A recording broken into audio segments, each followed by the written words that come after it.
কৃপা করে সকলে আসবেন, এই অনুষ্ঠানে যোগদান করবেন, সকলেই প্রসাদ পাবেন। জয় নিতাই, জয় গুরু।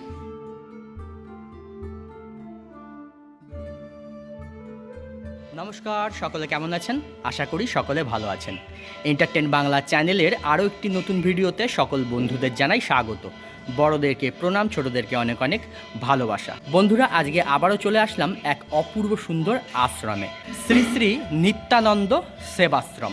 এই আশ্রমের পরিবেশটা কিন্তু অপূর্ব সুন্দর, শান্ত নিরিবিলি আধ্যাত্মিক একটা পরিবেশ। এই আশ্রমে আছে ভক্তদের জন্য সুস্বাদু ভোগ প্রসাদের ব্যবস্থা। তো বন্ধুরা, কোথায় এই নিত্যানন্দ আশ্রম, আপনারা কিভাবে এসে পৌঁছবেন এই আশ্রমে, এই আশ্রম কটা থেকে কটা পর্যন্ত খোলা থাকে, এখানে ভোগ প্রসাদের মূল্য কত, এখানে থাকার ব্যবস্থা আছে কি না, এই সকল তথ্য রয়েছে এই ভিডিওতে। তো বন্ধুরা, ভিডিওটা স্কিপ না করে পুরোটা দেখার অনুরোধ রইল। ভিডিওটা দেখে আপনাদের কেমন লাগলো অবশ্যই কমেন্ট করে জানাবেন। ভিডিওটা দেখে আপনাদের যদি ভালো লেগে থাকে অবশ্যই একটা লাইক করবেন, শেয়ার করবেন, এবং চ্যানেলে যদি নতুন হয়ে থাকেন তবে অনুরোধ রইল চ্যানেলটি সাবস্ক্রাইব করে আমার পাশে থেকে আমায় আশীর্বাদ করবেন। তো চলুন শুরু করা যাক আজকের ভিডিও। আমার আজকের গন্তব্যস্থল রানাঘাট, আর আমি এখন চলে এসেছি রানাঘাট জাংশন স্টেশন। আমি নেমেছি 1 নম্বর প্ল্যাটফর্মে, আর এই 1 নম্বর প্ল্যাটফর্মের দিক থেকেই বাইরে বেরোবো। এই যে গেটটা দেখছেন, এই গেট দিয়ে সোজা বেরিয়ে যাব। ডান দিকেই দেখতে পাবেন টিকিট কাউন্টার। এই টিকিট কাউন্টারের সামনে দিয়ে এই সোজা রাস্তা বেরিয়ে যাচ্ছে। এই রাস্তা দিয়ে সোজা বেরোলেই আপনারা পেয়ে যাবেন টোটো স্ট্যান্ড। তবে এই যে সামনে টোটোগুলো দাঁড়িয়ে আছে এইগুলো নয়, কিন্তু আপনাদের ডান দিকে একটু এগিয়ে যেতে হবে। ডান দিকে 1 মিনিট মতন হাঁটলেই একটা মোড় আসবে, দেখুন এই যে মোড়টা, এই মোড় থেকে আপনাদের টোটো ধরতে হবে। এই মোড় থেকে টোটো ধরে আপনাদের বলতে হবে ঘটকপাড়া নিত্যানন্দ সেবাশ্রম যাব। চলে এসেছি আশ্রমের একদম সামনে। রানাঘাট জংশন স্টেশন থেকে টোটোয় করে আশ্রম পর্যন্ত আসতে সময় লাগলো 5 মিনিট, আর ভাড়া হচ্ছে জনপ্রতি 10 টাকা করে। এই হচ্ছে আশ্রমের প্রবেশদ্বারের তোরণ। তোরণের ওপরে দেখুন রয়েছে 3টি চূড়া, আর মাঝখানের যে বড় চূড়াটি রয়েছে সেইখানে দেখুন রয়েছে নৃসিংহদেবের মূর্তি।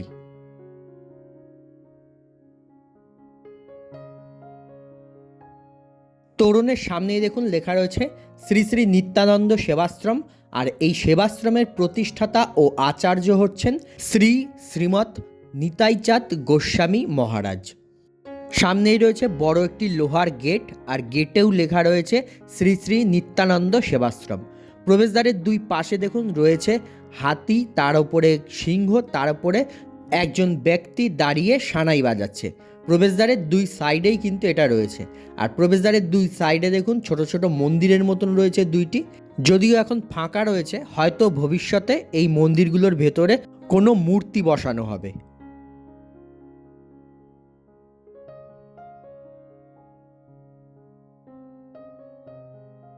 তো চলুন এবারে আশ্রমে প্রবেশ করা যাক।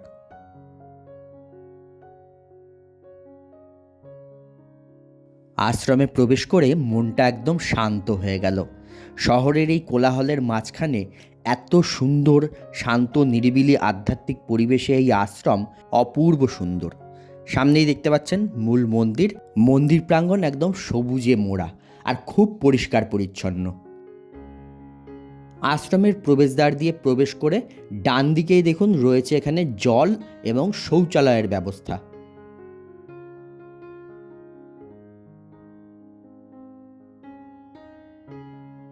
এই যে এখানে একটা চাপ কল রয়েছে, এখানে আপনারা হাত মুখ ধুতে পারেন, আর পাশেই রয়েছে শৌচালয়। আশ্রম প্রাঙ্গণে দেখুন বিভিন্ন রকমের গাছ রয়েছে, শুধু যে ফুল গাছ পাতাবাহার গাছ তাই নয়, ফলেরও গাছ রয়েছে। এই যে একটা দেখুন পেঁপে গাছ রয়েছে, আর এই দিকে দেখুন রয়েছে কলা গাছ, এই যে।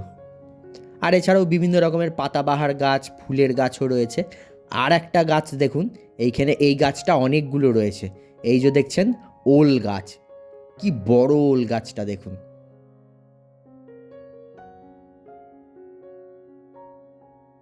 আশ্রমের সামনের এই ছোট্ট বাগানটা কিন্তু বেশ সুন্দর। আশ্রমে প্রবেশ করে আশ্রম প্রাঙ্গণে দাঁড়িয়ে আশ্রমের যে প্রবেশদ্বারের তোরণ সেদিকে দেখুন, তাকালে আপনারা দেখতে পাবেন গরুর দেবের মূর্তি।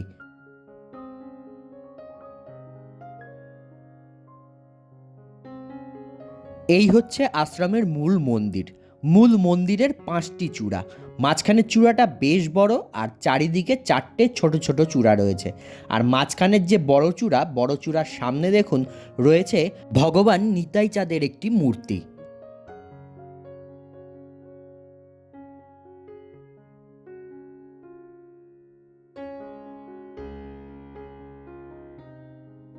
আশ্রমের যে মূল মন্দিরের সামনেই দেখুন বাঁদিকে রয়েছে ছোট আরও একটি মন্দির। এই মন্দিরটা সমতল ছাদযুক্ত আর মন্দিরের সামনে দেখুন সুন্দর সব কারুকার্য করা রয়েছে। এই মন্দিরটি হচ্ছে এই আশ্রমের প্রতিষ্ঠাতা শ্রী শ্রীমৎ নিমাইচাঁদ গোস্বামী মহারাজের পূর্ণ সমাধি মন্দির। মন্দিরের প্রবেশদ্বারের 2 সাইডে দেখুন রয়েছে 2টি বৃন্দা মহারানীর মূর্তি। বৃন্দা মহারানী অর্থাৎ দেবী তুলসী। গর্ভগৃহে শ্রী শ্রীমৎ নিমাইচাঁদ গোস্বামী মহারাজের সমাধির ওপরে দেখুন রয়েছে শ্বেত পাথরের বেদি, তার ওপরে রয়েছে নিমাইচাঁদ গোস্বামী মহারাজের একটি মূর্তি।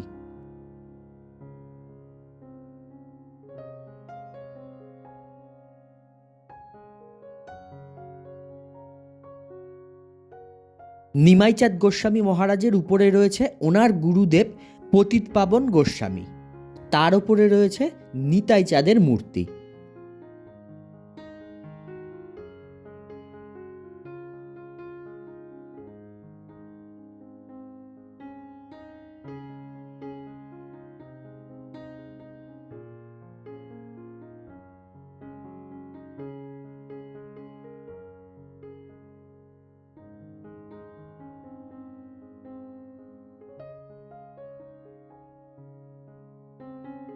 এইবারে আমরা প্রবেশ করলাম মূল মন্দিরের সামনেই রয়েছে ছোট্ট একটু দালান, তারপরেই হচ্ছে মন্দিরের মূল গর্ভগৃহ। মন্দিরের সামনের এই বারান্দা, মন্দিরের গর্ভগৃহের ভেতরের ফ্লোর সম্পূর্ণটা শ্বেতপাথর দিয়ে বাঁধানো রয়েছে। মন্দিরের গর্ভগৃহে বিরাজ করছেন পঞ্চতত্ত্ব ভগবান। মন্দিরের যে মূল প্রবেশদ্বারের সামনে দেখুন সুন্দর সব কারুকার্য করা রয়েছে। আর মূল প্রবেশদ্বারের 2 সাইডে রয়েছে 2 মহাপুরুষের বিগ্রহ। প্রবেশদ্বারের বাঁ দিকে আছে শ্রী শ্রীল ভক্তি সিদ্ধান্ত সরস্বতী গোস্বামী প্রভুপাদের বিগ্রহ, আর প্রবেশদ্বারের ডান দিকে আছে শ্রী শিল পুরীদাস গোস্বামী ঠাকুরের বিগ্রহ।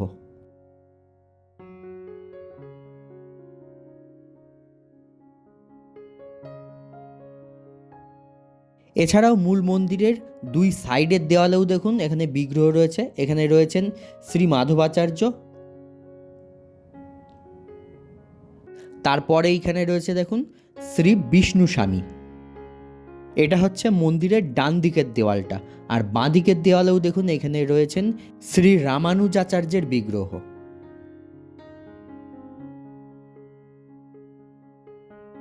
তারপর এদিকে রয়েছে নিম্বাক আচার্যের বিগ্রহ।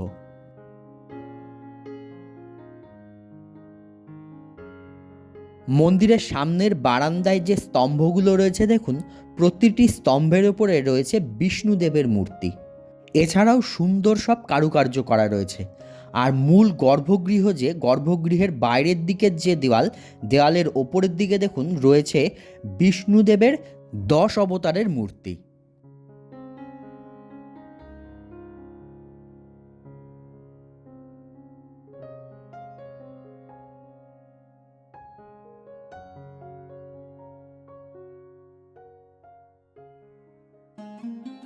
গর্ভগৃহে শ্বেতপাথরের বেদিতে সামনের নিচের দিকে রয়েছে গুরুবর্গের বিগ্রহ, আর বেদির ওপরে বিরাজ করছেন পঞ্চতত্ত্ব ভগবান। গর্ভগৃহে কোন কোন ভগবান বিরাজ করছেন আমরা জেনে নেব আশ্রমের এক সেবিকার কাছ থেকে। মাঝখানে আছেন গৌরসুন্দর, আচ্ছা, শ্রীমান মহাপ্রভু। আর ডান দিকে প্রথমে আছেন শ্রী অদ্বৈত প্রভু, তারপরে নিত্যরতে আছেন শ্রী নিত্যানন্দ প্রভু, মাঝখানে আছেন গৌরসুন্দর, বামে আছেন গদাধর পণ্ডিত, তারপরে শেষে আছেন শ্রীবাস পণ্ডিত। এই হচ্ছে পঞ্চতত্ত্ব। শ্রীকৃষ্ণ চৈতন্য প্রভু নিত্যানন্দ শ্রী অদ্বৈত গদাধর শ্রীবাস আদি গৌর ভক্ত। পঞ্চতত্ত্বের বাদিকে আছেন বেণুগোপাল। সুরদাস কীর্তন করেছিলেন, আর সেই কীর্তন শুনে বেণুগোপাল ভগবান শ্রীকৃষ্ণ আর কি এমন গানে মুগ্ধ হয়েছিলেন। বেণুগোপাল কিন্তু একটু ব্যাকা আছে, বসে আছে। আচ্ছা উনি ভগবানের কীর্তন শুনতে শুনতে উনিও তন্ময় হয়ে একটু বেঁকে আছেন, এই আচ্ছা। জন্য ওনার নাম দেওয়া হয়েছে বেণুগোপাল। আর তার নিচে আছে জগন্নাথ, বলরাম, সুভদ্রা। হুম। তার নিচে আছেন আমাদের গ্রন্থরাজ। আচ্ছা আর আচ্ছা তার পাশেই আছেন সব গৌরসুন্দর, বিজয় বিগ্রহ আর বালগোপাল। আচ্ছা তার পাশেই আছেন আমাদের নারায়ণ, বৃন্দাজি আছেন। হুম। ডান দিকে আছেন বিজয় বিগ্রহ, নিত্যানন্দ প্রভু, ভগবান শ্রীকৃষ্ণ এবং রাধারানী। আচ্ছা তার নিচেই আছেন সর্বস্বামী আর বৃন্দাবনে কাম্যবনের বৃন্দাজি। আমাদের শ্রী গুরু মহারাজ মহাচার্য ব্রহ্মচারী মহারাজ। তার পাশে আছেন পরম গুরুদেব শ্রী শ্রীল পতিত পাবন গোস্বামী। হুম। তার পাশেই আছেন আচার্যদেব পুরীদাস গোস্বামী ঠাকুর। তার পাশে আছেন ভক্তি সিদ্ধান্ত সরস্বতী গোস্বামী শ্রী শ্রীল প্রভুপাদ। তার পাশেই আছেন গৌর কিশোর দাস বাবাজি মহারাজ। তার পাশে আছেন সচ্চিদানন্দ ভক্তিবিনোদ ঠাকুর। তার পাশে আছেন বৈষ্ণব সার্বভৌম জগন্নাথ দাস বাবাজি মহারাজ। এটা হচ্ছে আমাদের গুরুবর্গ। তো বন্ধুরা, আশ্রমের সেবিকার কাছ থেকে আমরা জেনে নিলাম এই গর্ভগৃহে কোন কোন দেবতা বিরাজ করছেন। এইবারে ভগবানের এই অপূর্ব সুন্দর মোহময় মনোমুগ্ধকর বিগ্রহ আপনাদের আরেকটু কাছ থেকে দর্শন করানোর চেষ্টা করছি।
আচ্ছা বন্ধুরা, আমরা এই আশ্রমে এসে এই আশ্রমের এক সেবিকাকে পেয়ে গেছি। তা ওনার কাছ থেকে আমরা এই আশ্রম সম্বন্ধে কিছু কথা জেনে নেব। নমস্কার, জয় নিতাই। জয় নিতাই। আচ্ছা, আপনার নামটা একটু বলুন। আমার নাম রত্নাবলী দাসী। আচ্ছা গুরুদেব রেখেছেন। এই আশ্রমটি 2002 সালে 27শে জানুয়ারি এটা রেজিস্ট্রি হয়েছে। এটা একটা বাড়ি ছিল, জমিদার বাড়ি ছিল। আচ্ছা সেই জমিদার বাড়িতে এখন আর সেই জমিদার বাড়ির কিছুই নেই, ভেঙে এই মন্দির আমার গুরু মহারাজ নিজেই করেছেন। আচ্ছা আর এই পঞ্চতত্ত্ব গুরুদেবের যে পরম গুরুদেব ছিলেন নবদ্বীপের পঞ্চতত্ত্ব, সেই অনুরূপই এই পঞ্চতত্ত্ব তৈরি করেছে। আচ্ছা আচ্ছা, এই আশ্রম কটা থেকে কটা পর্যন্ত খোলা থাকে? 4:30 মঙ্গল আরতি হয়। ভোর 4:30। হ্যাঁ, 4:30 মঙ্গল আরতি হয়, 5:30 পর্যন্ত পূজা হয়, তারপরে একটু পাঠ কীর্তন হয়। আচ্ছা 7টার মধ্যে আবার ঠাকুরের পূজা স্নান আচ্ছা হয়। 11টার মধ্যে দুপুরে মধ্যাহ্নকালীন ভোগ হয়। আচ্ছা আবার ওইদিকে 3:30 পৌনে 4টে ঠাকুরকে জাগানো হয় বৈকালী। আচ্ছা তারপরে পাঠ কীর্তন আরতি হতে হতে রাত্রি ভোগ হতে হতে 8:30 পৌনে 9টা বাজে। আচ্ছা, 9টার সময় বন্ধ হয়ে যায় মন্দির। 9টার সময় বন্ধ হয়। আর 4:30, ভোর 4:30 খোলার পর কটায় বন্ধ হয়? এই দুপুরে ভোগ হয়ে তারপরে বন্ধ হবে 12টা। হ্যাঁ, 12টার মধ্যে ঠাকুরের মধ্যাহ্নকালীন ভোগ হয়ে আরতি হয়ে ঠাকুরের শয়ন দেওয়া হয়। আচ্ছা আবার 3:30 থেকে পৌনে 4টের মধ্যে ঠাকুরকে জাগানো হয়। আচ্ছা আচ্ছা, এখানে কি কি অনুষ্ঠান হয়? এখানে বিশেষ অনুষ্ঠান হচ্ছে নিত্যানন্দ আবির্ভাব উৎসবটাই হচ্ছে সবচেয়ে বড়। আচ্ছা গুরু মহারাজের 13ই আশ্বিন একটা আবির্ভাব তিথি, এই দুইটা অনুষ্ঠান বিশেষভাবে পালিত হয়। আবার গুরুদেব যে দেহ রেখেছেন 11ই পৌষ, 27শে ডিসেম্বর হুম। গুরুদেবের বিরহ তিথিটা, এটাও বিশেষভাবে হয়। এবছর আমাদের এই নিত্যানন্দ সেবাশ্রমের 25তম রজত জয়ন্তী বর্ষ। আচ্ছা। এই রজত জয়ন্তী বর্ষে 25 দিন ব্যাপী একটা মহা অনুষ্ঠানের ব্যবস্থা করা হয়েছে। আচ্ছা তাতে মায়াপুর থেকে ত্রিদণ্ডী সন্ন্যাসীরা আসবেন।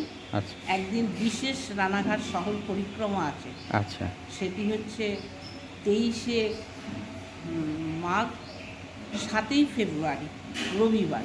আচ্ছা সমস্ত এমন নবদ্বীপ থেকে মহাপ্রভুর পাদুকা আসবেন। আচ্ছা এই পাদুকা নিয়ে মহাপ্রভু পাদুকার চরণ দর্শন করতে করতে যাতে ভক্তেরা গৌড়ের কৃপা পান, আচ্ছা সাধুদের ভুবন পাবন বৈষ্ণবগণ আসবেন।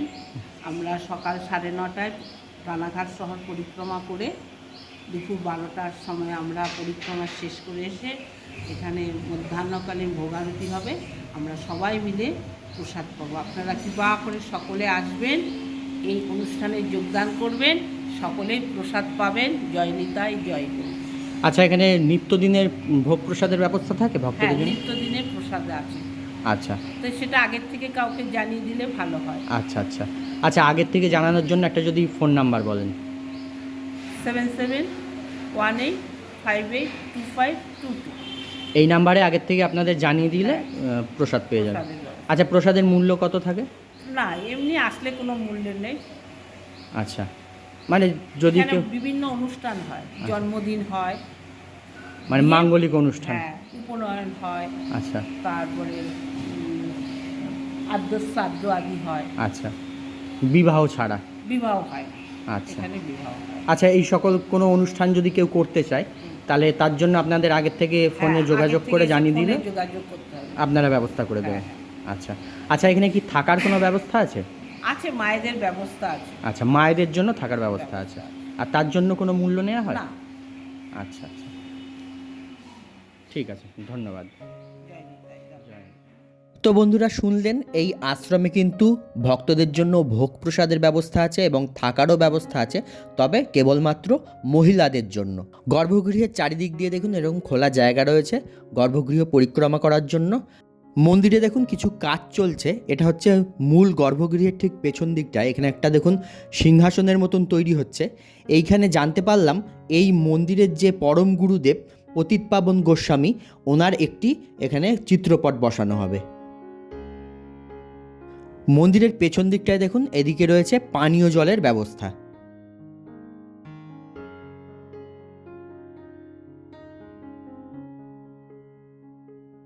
মূল মন্দিরের পেছন দিকে দেখুন এইদিকেও মিস্ত্রিরা কাজ করছেন। এইখানে একটা হল ঘর তৈরি হচ্ছে। আশ্রমে আগত ভক্তরা যাতে এইখানে বসে বিশ্রাম নিতে পারেন, প্রসাদ গ্রহণ করতে পারেন, সেই জন্যই এই হলঘর তৈরি হচ্ছে। আর এই দিকেই হচ্ছে আশ্রমের রন্ধনশালা এবং ভক্তনিবাস। তো চলুন এইবারে আমরা আশ্রমের রন্ধনশালা, ভক্তনিবাস এইগুলো দেখে নিই।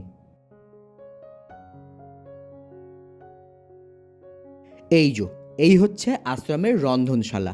ভগবানকে নিত্যদিন যে ভোগ নিবেদন করা হয় সেই ভোগ কিন্তু এইখানেই রন্ধন করা হয়।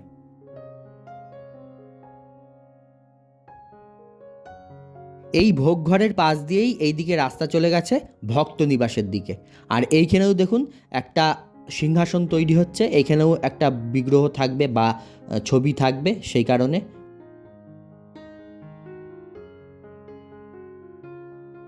ভক্তনিবাসের সামনের যে বারান্দার এক পাশে দেখুন এখানে রয়েছে শৌচালয়। এই ভক্তনিবাসটি হচ্ছে 2 তলা। নিচের তলায় সামনের এই বারান্দায় দেখুন গুরুবর্গের চিত্র রাখা রয়েছে।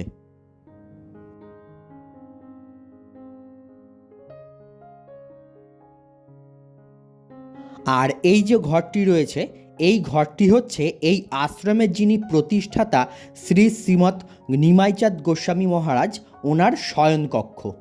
এখানে দেখুন সুসজ্জিত খাটের ওপরে শ্রী শ্রীমৎ নিমাইচাঁদ গোস্বামী মহারাজের একটি চিত্র ও একটি বিগ্রহ রাখা রয়েছে।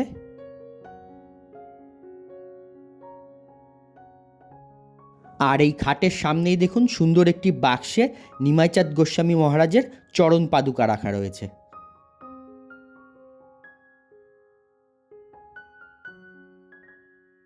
আর এই ঘরের সারা দেওয়াল জুড়ে রয়েছে গুরুবর্গের চিত্র। গুরু মহারাজের শয়নকক্ষ দেখে বাইরে চলে আসলাম। এই যে সিঁড়ি উঠে যাচ্ছে, এইটি চলে যাচ্ছে ভক্ত নিবাসে, দোতলায়। আর তার আগে দেখুন এই সিঁড়ির নিচেই এখানে একটা স্টোর রুম রয়েছে। আর এখানে দেখুন প্রচুর বাসনপত্র রাখা রয়েছে। এই আশ্রমে যখন কোনো অনুষ্ঠান থাকে, সেই অনুষ্ঠানের সময় যে বাসনগুলো ব্যবহার করা হয় রন্ধনের জন্য, সেই সকল বাসন কিন্তু এইখানে দেখুন রাখা রয়েছে।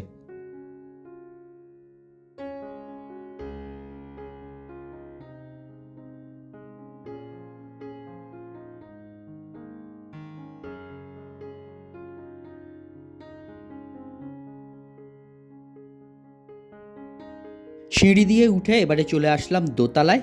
দোতলায় এসে সামনেই দেখছেন এই যে রুমগুলো, এইগুলোই হচ্ছে ভক্তনিবাস।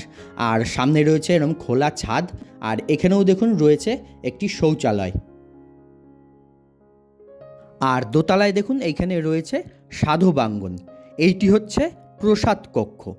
এইটি আসলে এই আশ্রমে যে সাধু সন্তরা আসেন ওনাদের প্রসাদ কক্ষ, ওনারা এইখানে বসে প্রসাদ পান। আর সাধারণ ভক্তদের মন্দিরের বারান্দায় বসিয়েই প্রসাদ বিতরণ করা হয়। আর নিচে দেখলেন যে হলঘরটি তৈরি হচ্ছে, ওই হলঘরটি সম্পূর্ণ হয়ে গেলে ওইখানে বসিয়েই সাধারণ ভক্তদের প্রসাদ বিতরণ করা হবে।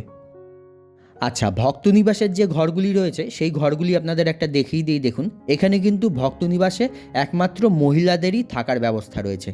এই হচ্ছে ভক্তনিবাসের ঘর, সুন্দর বড় পরিষ্কার পরিচ্ছন্ন ঘর। দেখুন সুন্দর পরিপাটি বিছানা বালিশ সমস্ত কিছুই রয়েছে। আর অ্যাটাচ বাথরুমও রয়েছে। এই যে দেখুন পরিষ্কার পরিচ্ছন্ন একদম বাথরুম, কোমোটের ব্যবস্থা রয়েছে, জলের ব্যবস্থা রয়েছে।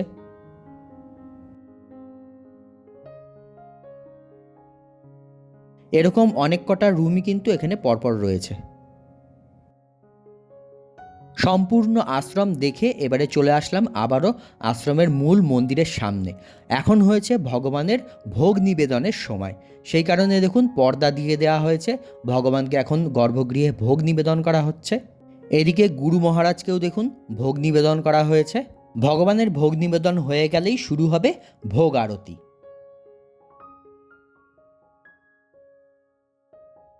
ভগবানের ভোগ নিবেদন হয়ে গেছে, এবারে গর্ভগৃহের পর্দা সরিয়ে দেওয়া হলো। এইবারে শুরু হবে ভোগ আরতি। তো চলুন আমরা ভগবানের ভোগ আরতি দর্শন করি।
ভোগ আরতির শেষে এইবারে ভোগ প্রসাদ পাওয়ার পালা।